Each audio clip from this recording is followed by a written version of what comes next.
Là, j'ai l'impression d'être chez Playboy. C'est pour son Ils sont pas tout à fait comme ça.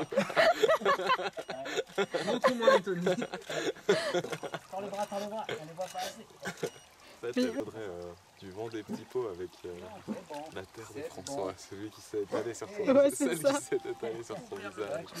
Et ailleurs. La petite voix.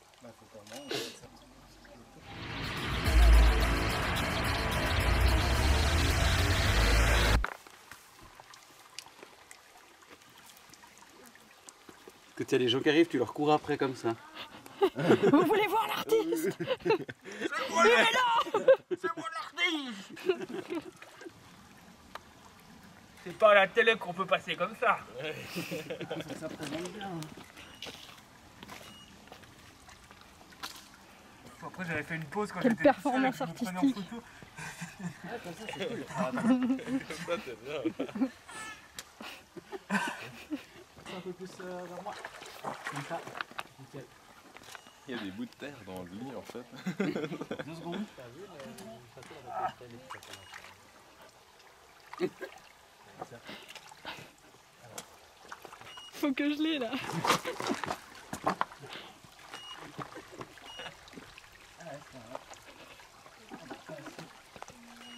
Je peux faire une pause.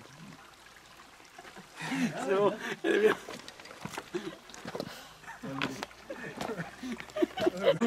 Ça filme, c'est fini. Ça filme, tout est gâché. Mec. Ça fait vraiment alpin là avec le nez comme ça. Le nez écrasé. Oh, elle vient de redescendre la montagne.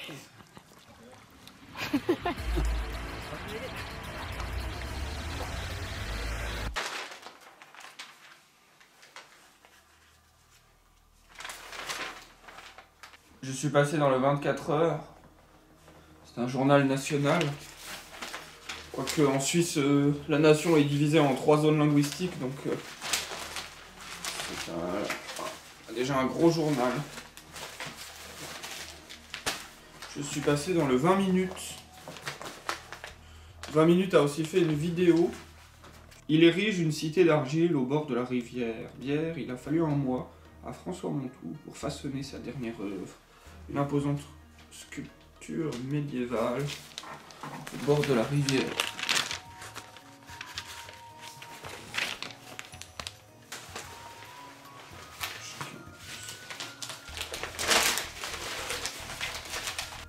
Cité d'argile de Bière, page 15, dans le journal de Morges.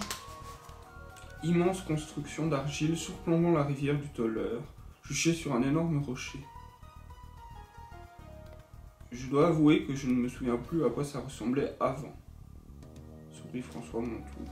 Pour cause, les traverses, ponts, tours, habitations ont pris possession des lieux, comme si elles existaient depuis toujours. On aperçoit même une cathédrale au sommet. Ce sont des aspirations mélangées, explique le Mirolon. On trouve pas mal de militaires médiévales, notamment avec les fortifications. Il y a également du gothique, et comme j'ai récemment visité le château de Gruyère et de Chillon, il doit y avoir inconsciemment un peu de ces inspirations. Alors là, je pensais plutôt que la visite du château de Chillon et du château de Gruyère a orienté mon cerveau à faire des constructions.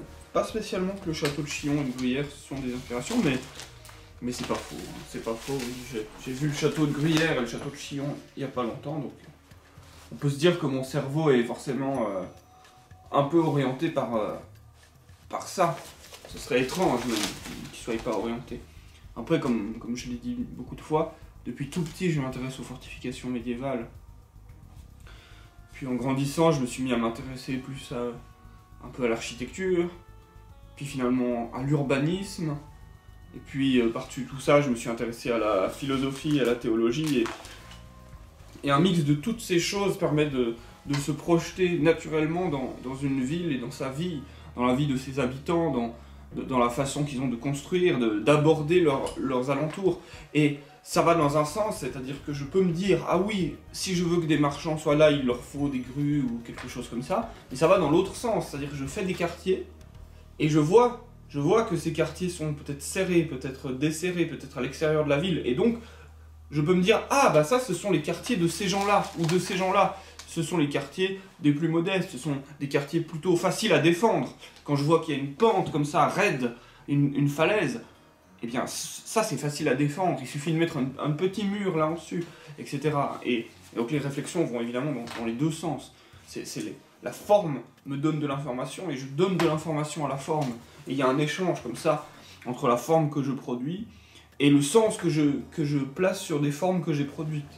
Jusqu'à présent, je sortais une vidéo tous les 2 jours de la construction du château. N'hésitez pas à toutes les regarder si vous ne les avez pas encore vues pour voir comment le château a grandi, comment il s'est construit, comment c'était au départ et tout ce qui s'est passé pendant la construction. Et encore plein de vidéos de la construction vont sortir, mais le rythme va sans doute changer. Il risque d'être même brisé, d'être irrégulier, donc restez alerte. Je sortirai encore plein de vidéos. Mais j'aimerais briser ce rythme pour pouvoir me synchroniser avec la sortie de la vidéo du Grand JD. Le Grand JD est venu faire une vidéo sur mon château. Et j'aimerais bien que le moment où moi je le montre corresponde au moment où lui me montre sur sa chaîne pour faire correspondre les choses et pour que les gens qui me découvrent peut-être par lui puissent prendre le train de l'aventure de la construction du château à ce moment-là. Donc il est possible que je brise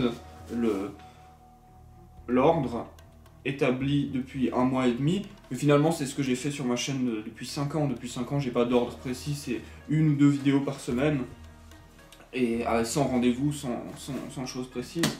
Donc restez alerte, abonnez-vous ou pensez-y à ce château. En tout cas, je pense que si vous avez aimé ces vidéos de construction, il y en aura encore plein, et plein d'aventures psychologiques qui se produisent autour, parce que ma sculpture c'est une chose, mais mes vidéos c'est une autre chose.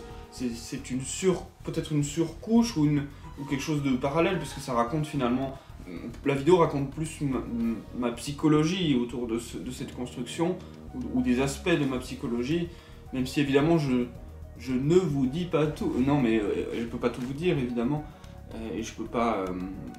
Enfin, oui, je pourrais, mais ça ferait des très longues vidéos et peut-être très ennuyeuses. Mais quoi qu'il en soit, voilà, là, grâce à la caméra, il y a une seconde œuvre qui se produit, et beaucoup d'entre vous, puisque là je parle à ma caméra, avaient plutôt accès à cette œuvre-là, à l'œuvre de l'évocation de la vie autour de cette œuvre. Et au-delà de ça, de la vie autour de mes vidéos depuis longtemps. Et puisque pour une fois je parle de mes vidéos dans mes vidéos, je vais quand même remercier les gens qui regardent mes vidéos depuis longtemps. Enfin, remercier, je sais pas si on doit remercier des gens de nous regarder, mais j'espère en tout cas que ça vous plaît. Et je peux vous dire, si vous n'avez pas vu d'anciennes de mes vidéos, qu'il y en a plein qui sont de très bonne qualité. En tout cas que j'estime moi de très bonne qualité, et surtout de belles vidéos. Il y a des choses extrêmement belles. Bon, voilà, quoi qu'il y a. Je me suis perdu. Je suis pas perdu, mais je sais plus comment conclure ça. Vu que c'était une conclusion dès le départ, je sais pas comment on conclut une conclusion, moi. Comment conclure une conclusion? Au revoir, et restez alerte. D'autres vidéos de la construction arriveront. Au revoir. Dans la prochaine vidéo, il y aura l'allumage du feu, l'allumage de la ville. On va allumer plein de bougies, et ça va faire plein de lumière. Au revoir.